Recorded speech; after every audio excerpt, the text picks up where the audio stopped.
ವಯಸ್ಸಿನ ಭೇದವಿಲ್ಲದೆ ಒಕ್ಕರಿಸುವಂತಹ ವೈರಸ್ ಏನಾದರೂ ಇದ್ದರೆ ಅದು ಈ ಕೊರೋನಾನೇ. ಈ ಕೊರೋನಾ ಮನುಷ್ಯನಿಗೆ ಒಕ್ಕರಿಸಿದಂತಹ ಸಂದರ್ಭದಲ್ಲಿ ಸಾಮಾನ್ಯವಾಗಿ ನಾವೆಲ್ಲ ಏನು ಮಾಡ್ತೀವಿ, ಡಾಕ್ಟರ್ಸ್ ಹತ್ರ ಹೋಗ್ತೀವಿ, ಟ್ರೀಟ್ಮೆಂಟನ್ನು ಪಡಿತೀವಿ. ಬಟ್ ಡಾಕ್ಟರ್ಸನ್ನು ಕೂಡ ಬಿಡ್ತಾ ಇಲ್ಲ ಕೊರೋನಾ. ಬನ್ನಿ ಕುರಿತಂತೆ ಒಂದು ವರದಿ ಇದೆ, ನೋಡ್ಕೊಂಡು ಬರೋಣ.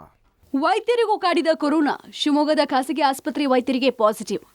ರಾಜ್ಯದಲ್ಲಿ ದಿನೇ ದಿನೇ ಕೊರೋನಾ ಸೋಂಕು ಹೆಚ್ಚಾಗ್ತಾ ಇದೆ. ಚಿಕ್ಕ ಮಕ್ಕಳಿಂದ ಹಿಡಿದು ವಯೋವೃದ್ಧರ ತನಕ ಬಿಡದಂತೆ ಕಾಡ್ತಾ ಇದೆ. ಈ ಮಧ್ಯೆ ಸೋಂಕಿತರಿಗೆ ಚಿಕಿತ್ಸೆ ನೀಡುವ ವೈದ್ಯರನ್ನು ಕೊರೋನಾ ಕಾಡಿದೆ. ಶಿವಮೊಗ್ಗ ಜಿಲ್ಲಾಸ್ಪತ್ರೆಯಲ್ಲಿ ನಿನ್ನೆ 5 ಕೊರೋನಾ ಪಾಸಿಟಿವ್ ಪತ್ತೆಯಾಗಿದೆ. ಶಿವಮೊಗ್ಗದ ಖಾಸಗಿ ಆಸ್ಪತ್ರೆಯ ವೈದ್ಯರೊಬ್ಬರಿಗೆ ಪಾಸಿಟಿವ್ ದೃಢ ಆಗಿದೆ. ಶಿವಮೊಗ್ಗದಲ್ಲಿ ಒಟ್ಟು 4 ಮಂದಿಗೆ ಕೋವಿಡ್ ಪಾಸಿಟಿವ್, ಭದ್ರಾವತಿಯಲ್ಲಿ ಒಬ್ಬರಿಗೆ ಕೋವಿಡ್ ಪಾಸಿಟಿವ್ ದೃಢ ಆಗಿದೆ. ಕೋವಿಡ್ ಪಾಸಿಟಿವ್ ಪತ್ತೆಯಾದ 5 ಯಾವುದೇ ಟ್ರಾವೆಲ್ ಹಿಸ್ಟರಿ ಇಲ್ಲ.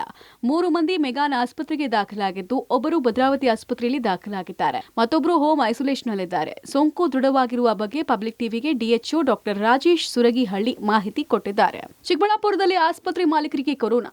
ಇನ್ನು ಚಿಕ್ಕಬಳ್ಳಾಪುರದಲ್ಲೂ ಈ ಬಾರಿ ಮೊಟ್ಟಮೊದಲ ಕೊರೋನಾ ಕೇಸ್ ಪತ್ತೆಯಾಗಿದೆ. ಚಿಕ್ಕಬಳ್ಳಾಪುರ ನಗರದ ಖಾಸಗಿ ಆಸ್ಪತ್ರೆ ಮಾಲೀಕರು ಹಾಗೂ ಬಿಜೆಪಿ ಮುಖಂಡರಾಗಿದ್ದ 69 ವರ್ಷದ ವ್ಯಕ್ತಿಗೆ ಕೊರೋನಾ ಪಾಸಿಟಿವ್ ದೃಢ ಆಗಿದೆ. ಇತ್ತೀಚೆಗಷ್ಟೇ ದೆಹಲಿ ಹಾಗೂ ತಮಿಳುನಾಡಿಗೆ ಹೋಗಿ ಬಂದಿದ್ದ ಇವರಿಗೆ ಜ್ವರ ಕಾಣಿಸಿತ್ತು. ಸತತ 5 ದಿನಗಳ ನಿರಂತರ ಜ್ವರ ಹಿನ್ನೆಲೆಯಲ್ಲಿ ಕೋವಿಡ್ ಟೆಸ್ಟ್ಗೆ ಒಳಗಾಗಿದ್ರು. ಇಂದು ಅವರ ವರದಿ ಬಂದಿದ್ದು ಕೋವಿಡ್ ಪಾಸಿಟಿವ್ ಅನ್ನೋದು ದೃಢ ಆಗಿದೆ.